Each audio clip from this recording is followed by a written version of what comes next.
Hi hello welcome to my channel. ఈరోజు గోధుమ పిండి అండ్ ఎగ్స్తో మంచిగా అట్లు వేస్తున్నాను. చాలా హెల్తీగా 2 కప్పుల గోధుమ పిండి తీసుకొని వాటర్ ఎంత అయితే పడుతుందో అంత వేసి మంచిగా జారుడు పదార్థంలాగా కలుపుకోవాలి. దాంట్లో గుడ్లు వేసుకున్నాను 3, కొద్దిగా సాల్ట్ వేసి మంచిగా మిక్స్ చేసుకోండి.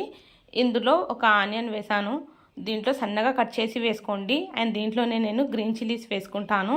అండ్ దీంట్లో నేను వేసుకుంటాను క్యారెట్ ముక్క సగం వేసుకోండి, మంచిగా తురుము చేసి వేసుకోవాలి. ఒక టమాటో సీడ్స్ మొత్తం తీసి వేసుకోండి. దీంట్లోనే కొద్దిగా క్యాబేజ్ వేసుకుంటాను, క్యాబేజ్ చాలా తక్కువగా వేసుకోండి. కొత్తిమీర వేసుకోండి ఒక గుప్పెడంతా. అండ్ పసుపు, కొద్దిగా రెడ్ చిల్లీ పౌడర్, కొద్దిగా జింజర్ గార్లిక్ పేస్ట్ వేసాను. మంచిగా స్మూత్గా కలిపేసుకొని ఇలా అట్లలాగా వేసుకోండి. చాలా హెల్తీగా చాలా సూపర్గా ఉంటాయి. ఈ వీడియో మీకు నచ్చితే లైక్, షేర్ అండ్ సబ్స్క్రైబ్ చేయండి. ఛానల్ బెల్ ఐకాన్ ప్రెస్ చేసుకోండి. Thank you so much.